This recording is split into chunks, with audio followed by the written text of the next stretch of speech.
अहिलेसम्मकै सबैभन्दा धेरै गर्मी भनेको आज नै भएको होला है। त्यो साथीहरू अझैसम्म चाहिँ गर्मी भएको थियो कि आज एकै दिनमा नै 3 चोटि चाहिँ नुहाउनु पऱ्यो मैले चाहिँ। सो हेलो एभ्रिवान, के छ सबैजना सन्चै हुन्छ साथीहरू? म पनि एकदम सन्चै छु है त। आज चाहिँ बिहान उठेर म चाहिँ पहिला चाहिँ एकछिन चाहिँ ब्रस गर्न लागेँ। ब्रस गरेर हातमुख धोएर म चाहिँ एकछिन चाहिँ फ्रेस भएर म चाहिँ बिहानको चाहिँ वर्कआउट गर्न चाहिँ सुरु गरेँ। वर्कआउटमा चाहिँ नर्मल्ली नै मैले चाहिँ एउटा डम्बल चाहिँ उठाउनको लागेँ।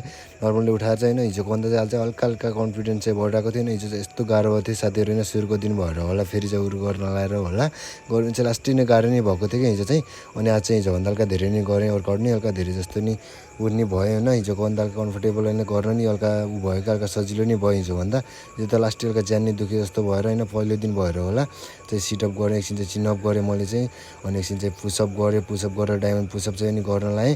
अनि सब गरेर चाहिँ सब हार्ड वर्कआउट चाहिँ गरेँ होइन। आज चाहिँ मैले चाहिँ हिजोभन्दा चाहिँ धेरै नै आज चाहिँ कन्फिडेन्ट धेरै नै ऊ चाहिँ भएको थियो। अनि चाहिँ फाइनली मेरो चाहिँ बडी चाहिँ देख्न सक्नुहुन्छ लास्ट टाइम होइन, बडी चाहिँ कस्तो भयो भनेर चाहिँ कमेन्ट चाहिँ गर्नु होला होइन। पहिलाभन्दा चाहिँ हल्का ऊ चाहिँ भइसक्यो चाहिँ हिजोभन्दा चाहिँ एक दिनभन्दा। आधा घन्टा चाहिँ त्यो वर्कआउट गरेसँग चाहिँ देख्न सक्नुहुन्छ पसिना चाहिँ होइन, बडीको चाहिँ देख्न सक्नुहुन्छ यस्तो पसिना थियो कि साथीहरू कुरै नगर भने यो चाहिँ सब पसिनाको यस्तो पसिना। यतिको चाहिँ मिहिनेत चाहिँ हुनुपर्छ है त साथीहरू, यतिको मिहिनेत भयो त भइहाल्छ होइन। अहिले चाहिँ एकछिन चाहिँ मेरो चाहिँ धेरै नै पसिना आएर गर्दा एकछिन चाहिँ फ्रेस हुनु पऱ्यो भनेर चाहिँ नुहाउनुतिर लाएँ। अहिले चाहिँ नुहाएर चाहिँ फ्रेस नै भइसक्यो त्यो साथीहरू। गर्मी चाहिँ धेरै भएको कारणले चाहिँ फ्रेस भएँ।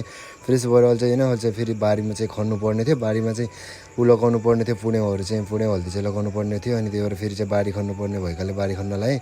अहिले चाहिँ बारी बुहाएर म भएर चाहिँ त्यो चाहिँ बारी खन्नतिर लाग्यौँ। अहिले चाहिँ बारी खनेर सकेर पनि होइन, फेरि चाहिँ हल्का सिमेन्ट चाहिएको थियो घरमा, चाहिँ सिमेन्ट लिनको लागि गएँ।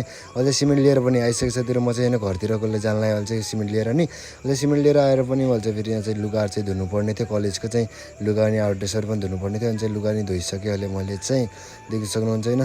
लुगा धोएर खानासाना खाएर एकछिन चाहिँ होइन बसेको होइन म चाहिँ। एकछिन चाहिँ लास्टै झ्याउनी लाग्यो अनि के गर्नु, के नि काम पनि के थिएन, गर्मी चाहिँ लास्टै थियो नि त। अनि त्यही भएर एकछिन रेस्ट गरेको, फेरि बिदा नि अब हुनलाई फेरि बर्खा बिदा एकछिन चाहिँ पढ्नु पऱ्यो भनेर चाहिँ पढ्न बसेँ। ल त्यो साथीलाई चाहिँ साँझ नि परिसक्यो। साँझ परेर नै म चाहिँ गोरु भैँसीलाई चाहिँ बाहिर बाँधेँ। भैँसीलाई चाहिँ बाहिर बाँधेर चाहिँ यसले पखाल्नतिर लागेँ न, गर्मी चाहिँ लास्टै हुन्छ नि त।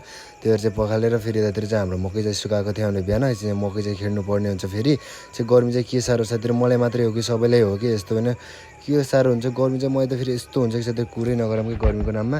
अहिले चाहिँ गर्मी भएर नि फेरि चाहिँ मैले चाहिँ नुहाउनु पऱ्यो नि, धेरै गर्मी भएको कारणले गर्दा।